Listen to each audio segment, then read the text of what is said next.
Y x plus 5 box और x minus 5 pen का विक्रय मूल्य 296 रुपया है। यदि प्रत्येक बॉक्स का मूल्य 20 रुपया और प्रत्येक पेन का मूल्य 12 रुपया हो तो एक्स बॉक्स का विक्रय मूल्य ज्ञात कीजिए। तो देखिए इसका सवाल का सोल्यूशन देखते हैं हम लोग।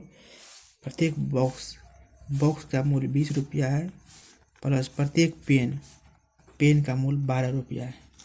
पेन का मूल्य 12 रुपया है और टोटल इसका दिया हुआ है 296।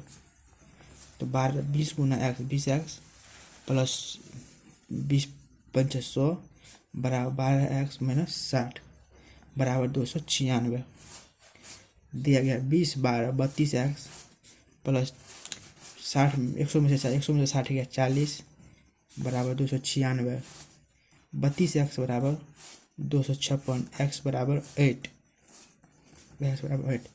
SP ऑफ बॉक्स बराबर 20 गुना 8 बराबर 160। थैंक यू दोस्तों।